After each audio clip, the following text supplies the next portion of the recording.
ओम सभी देशवासियों को संजीव आर्या का सादर नमस्कार। मैं संजीव आर्या आज दिनांक 12 मार्च 2023 के दिन YouTube पर अपने विशेष कार्यक्रम के अंतर्गत आज हम नए कार्यक्रम का आरंभ करने जा रहे हैं। इस कार्यक्रम के अंतर्गत हम आपकी कुंडली के विभिन्न भावों में नवग्रहों की स्थिति, उसके प्रभाव की चर्चा करेंगे। साथ में आपको संबंधित उपाय बताएंगे और हम आशा करेंगे कि आप लोग उन संबंधित उपायों को कर विभिन्न ग्रहों की नकारात्मक प्रभाव को आप ठीक अवश्य करेंगे और अपने जीवन को संतुलित अवश्य करेंगे। देखिए, आज के कार्यक्रम में हम नवग्रहों के राजा सूर्य देव के बारे में चर्चा करेंगे कि सूर्य देव आपकी कुंडली के विभिन्न भावों में क्या प्रभाव रखते हैं, उनकी क्या स्थिति होती है और उनके नकारात्मक प्रभाव को दूर करने के लिए हमें कैसे कैसे उपाय करने चाहिए। तो कार्यक्रम आरंभ करने से पहले हम सूर्य देव के बारे में एक सामान्य चर्चा करेंगे। देखिए, सूर्य देव को धार्मिक दृष्टिकोण से अथवा वैदिक दृष्टिकोण से सूर्य देव को सभी ग्रहों का राजा माना गया है। सूर्य देव के पिता का नाम महर्षि कश्यप है और इनकी माता का नाम अदिति माना गया है।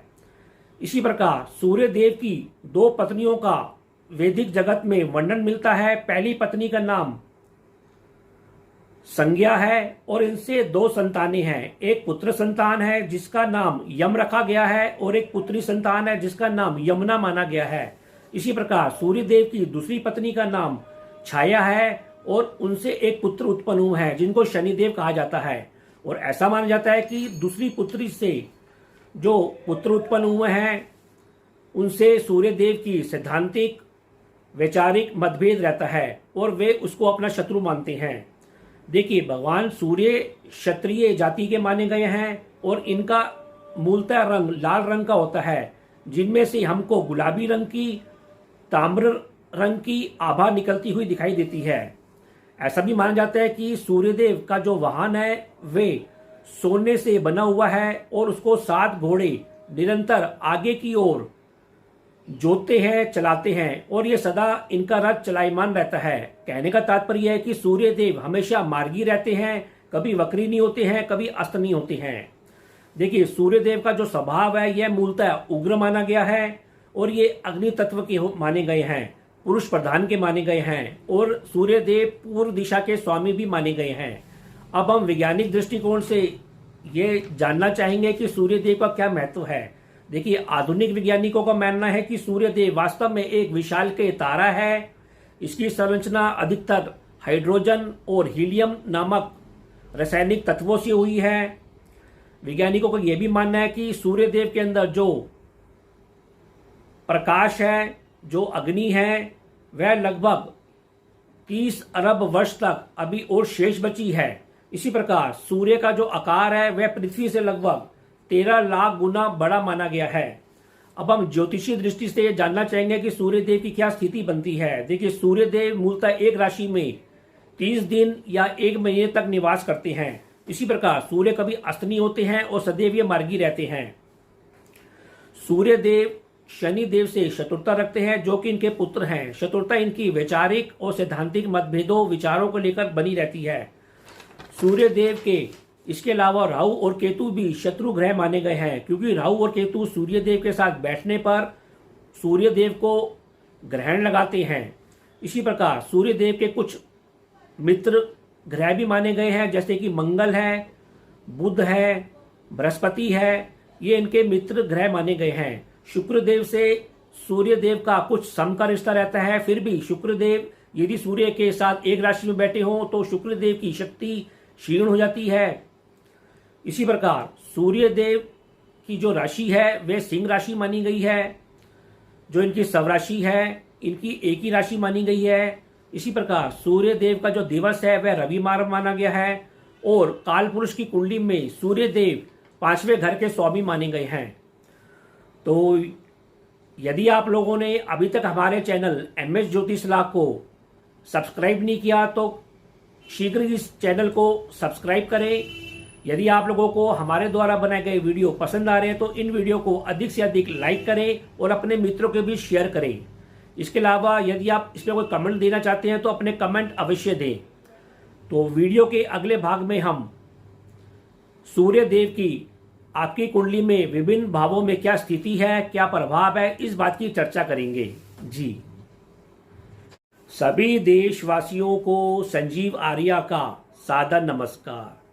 वीडियो के इस भाग में हम आपकी कुंडली के 7वें भाव से 12वें भाव में सूर्य देव की स्थिति, उसके प्रभाव की चर्चा करेंगे।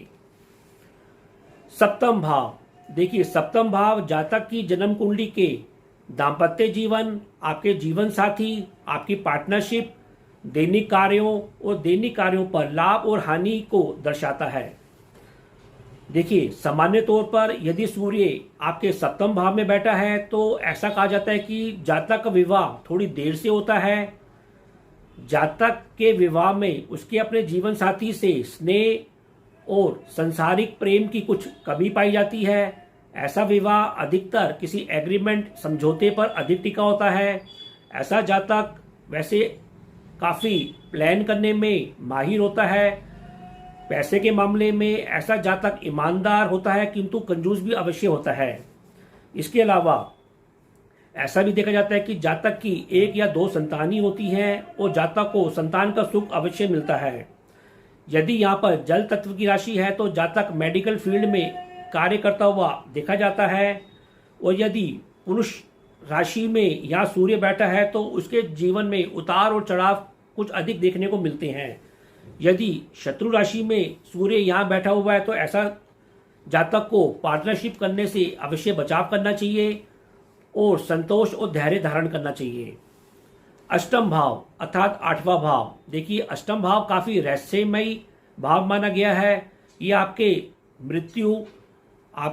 मृत्यु के समय आपकी गति, स्थिति, आपका अनुसंधान, आध्यात्मिक कार्य को दर्शाता है।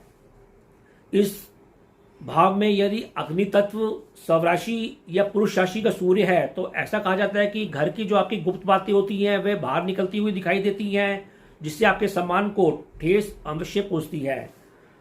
नौकर वर्ग भी, सहयोगी वर्ग भी कभी कभी विश्वासघात करता हुआ यहाँ अवश्य दिखाई देता है। जातक का जीवन साथी भी विश्वास पत्र कम ही पाया जाता है।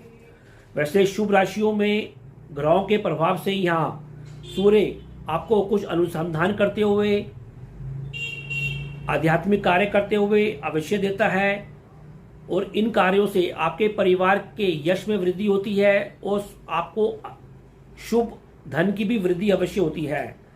वैसे जातक के शरीर में यहाँ गर्मी कुछ अधिक अवश्य पाई जाती है। नवम भाव, देखिए नवम भाव जो है हमारी कुंडली में हमारे भाग्य को, हमारे धार्मिक रुझान को, हमारे पिता वर्ग, यात्राओं, उच्च श्रेणी की विद्या को दर्शाता है। यदि यहाँ पर सूर्यदेव बैठा हुआ है मित्र राशि में, स्वराशि में या अच्छे ग्रहों की उस पर दृष्टि है तो ऐसा जातक देव तुल्य होता है। वह धर्म का पालन करने वाला होता है और सभी धर्मों को सम्मान देने वाला होता है। ऐसे जातक काफी भाग्यशाली भी होता है और उसको यात्राओं से खूब लाभ मिलता है और बंधुओं के साथ भी वे मिलजुल कर कार्य करता है। यदि इस भाव में सूर्य देव शत्रु राशि में है, नीच है, तो ऐसा जातक कुछ भाग्य की कमी पाने वाला होता है। बंधुओं के साथ उसके मतभेद होते हैं और वे तानाशाह प्रवृत्ति का होता है। यात्रा में भी उसको सरकारी नियमों से संबंधित हानि अवश्य उठानी पड़ती है। ऐसा जातक धर्म से भी कुछ घृणा करने वाला होता है और परिवार से कलह करता है और कभी कभी जानवरों से भी उसको कष्ट की संभावना अवश्य बनी रहती है। दशम भाव, देखिए जातक की कुंडली में दशम भाव काफी महत्वपूर्ण भाव माना गया है। इस भाव से किसी भी जातक का कर्म क्षेत्र, उसका कैरियर, उसका व्यवसाय, उसके पिता की स्थिति का पता चलता है। सूर्य देव इस भाव में अधिकतर शुभ फल देते हुए दिखाई देते हैं। सामान्य तौर पर सूर्य देव यदि मित्र राशि में है, स्वराशि के हैं या उच्च राशि के हैं तो यहाँ जातक अपने कर्म में काफी ईमानदार होता है। उसमें लीडरशिप करने की भावना होती है। उसे उच्च प्रकार की सरकारी नौकरी मिलती है या उसका उच्च प्रकार का व्यापार व्यवसाय होता है। अधिक तक उसका व्यवसाय सरकार से जुड़ा रहता है। धन फाइनेंस से जुड़ा रहता है, मोटे अनाज का व्यापार करता है, ड्राई फ्रूट का व्यापार करता है। ऐसा जातक को सरकारी कार्यों और पिता से उसको खूब सहयोग और धन की प्राप्ति अवश्य होती है। यदि इस भाव में सूर्य देव शत्रु राशि में है, नीच राशि में है या अशुभ ग्रहों की से ग्रसित हैं, तो ऐसा जातक को सरकारी क्षेत्र से हानि उठानी पड़ती है, पिता के स्वास्थ्य में भी कष्ट होता है और उसके सम्मान में भी कमी पाई जाती है। एकादश भाव या 11वां भाव, ऐसा ये भाव हमारी आमदनी को दर्शाता है, हमारे जीवन में लाभ को दर्शाता है, हमारे सामाजिक व्यवहार को दर्शाता है, हमारे बड़े भाई बहन बंधुओं को भी यह भाव दर्शाता है। देखिए, एकादश पर सूर्य देव अच्छा फल देता है, हमको यहाँ सम्मान की प्राप्ति होती है, सरकार से हमको लाभ मिलता है। यहाँ जातक खूब धनवान होता है और राज्य का सेवक भी होता है। जातक के जो नेत्र होते हैं वो काफ़ी मनमोहक होते हैं। जातक को संगीत का, गाने का भी यहाँ विशेष शौक होता है। उच्च श्रेणी के लोगों से जातक के संबंध होते हैं और जातक समाज सेवा करने में और लीडरशिप करने में काफ़ी कुशल होता है। लेकिन यदि यहाँ सूर्य पाप प्रभाव में है, अशुभ राशियों में है, तो जातक को की आयु को कम करता है, जातक के सम्मान को भी यहाँ ठेस पहुँचती है और जातक दुष्ट लोगों की प्रवृत्ति करने में और उसकी जो आमदनी होती है वे भी गलत तरीकों से अर्जित होती है। पिता से, भाई बहनों से भी उसके संबंध प्रायः यहाँ पर खराब पाए जाते हैं, लाभ में भी कमी होती है और शुभता में भी कमी बनी रहती है। 12वां भाव या द्वादश भाव, देखिए जन्म कुंडली का यह अंतिम भाव माना गया है। इस भाव से हम शैया सुख, रात की निद्रा, हमारे व्यय, व्यर्थ की यात्रा, कारावास, जेल, हानि को ही दर्शाता है।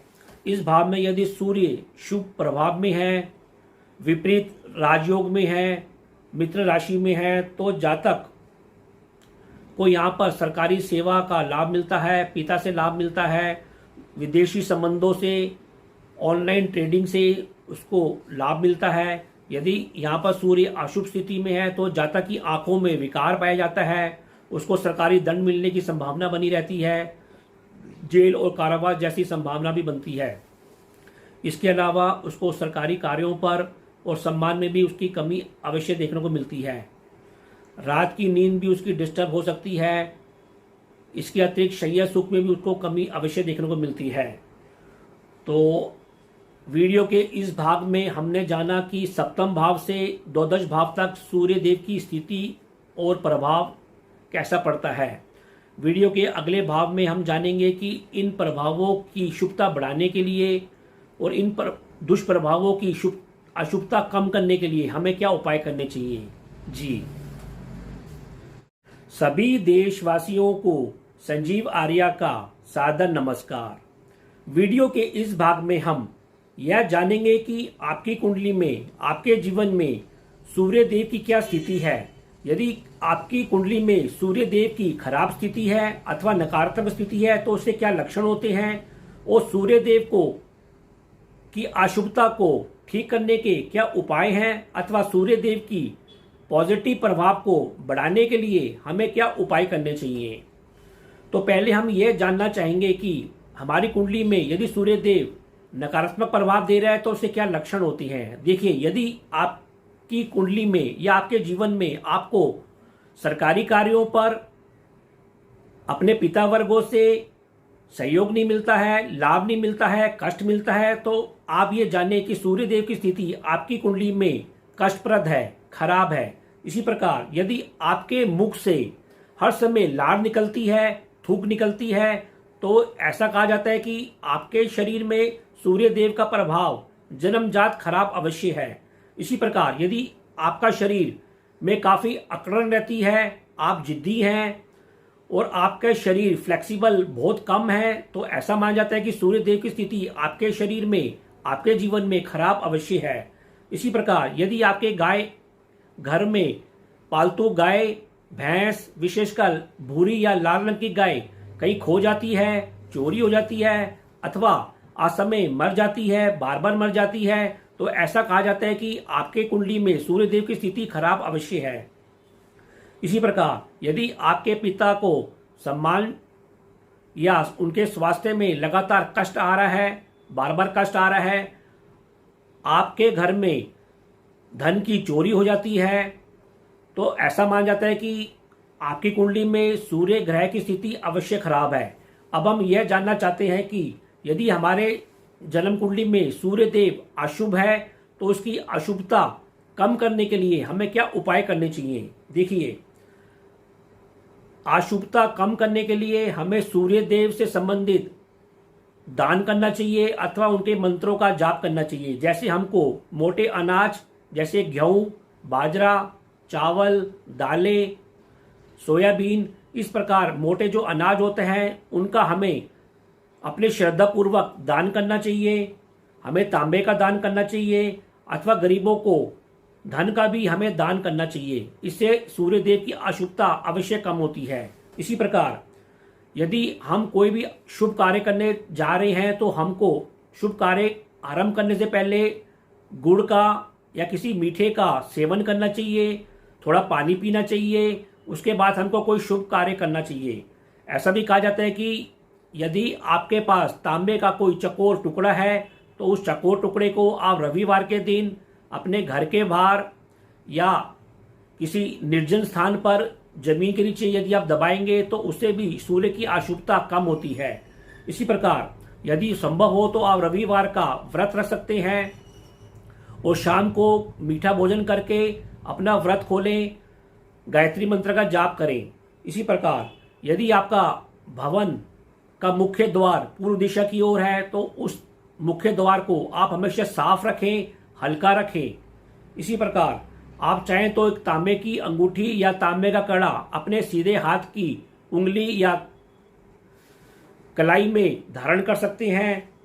इसके अलावा आपको अधिक से अधिक गायत्री मंत्र का जाप करना चाहिए और सूर्य भगवान को रविवार या प्रत्येक दिन जल का अर्घ अवश्य देना चाहिए। अब हम आपको यह बताएंगे कि सूर्य देव की शुभता बढ़ाने के लिए यदि आपकी कुंडली में सूर्य देव शुभ अवस्था में है और वो कम डिग्री का है तो उसकी शुभता बढ़ाने के लिए हमें क्या करना चाहिए। तो आपको प्रतिदिन सूर्य भगवान को जल का अर्घ देना चाहिए, ओम घृणी सूर्याय नमः का जाप करना चाहिए, प्रतिदिन आपको गायत्री मंत्र का जाप करना चाहिए, आपको प्रतिदिन प्रातःकाल ध्यान लगाना चाहिए और ओम की ध्वनि का उच्चारण करना चाहिए, ओम। इसी प्रकार आपको मोटे अनाज, ड्राई फ्रूट, गुड़ का सेवन करना चाहिए क्योंकि सेवन करने से आपके अंदर सूर्य संबंधित एलिमेंट तत्वों की वृद्धि होगी। इसी प्रकार आपको अपने पिता वर्गों से सज्जन वर्गों को सम्मान देना चाहिए और उनकी यथासंभव सेवा करनी चाहिए। इसके अतिरिक्त आपको सरकारी कार्यों पर ईमानदारी बरतनी चाहिए, सरकारी नियमों का यथासंभव पालन करना चाहिए। इसके अलावा आप 5.5 रत्ती का माणिक्य सोने की अंगूठी में अथवा तांबे की अंगूठी में रविवार के दिन धारण कर सकते हैं। इससे भी सूर्य के शुभ प्रभाव में वृद्धि अवश्य होती है। तो आज हमने जाना कि सूर्य देव से संबंधित क्या लक्षण होते हैं और उनकी शुभता को बढ़ाने के क्या उपाय होते हैं। हम आशा करते हैं कि इस कार्यक्रम से आपको अधिक से अधिक लाभ हुआ होगा और आप इस कार्यक्रम को अपने मित्र परिचितों के बीच अधिक से अधिक शेयर करेंगे और स्वयं कमेंट करेंगे। तो अब मैं अपनी वाणी को विराम देना चाहूंगा और आप लोगों से आज्ञा लेना चाहूंगा। जी, ओम।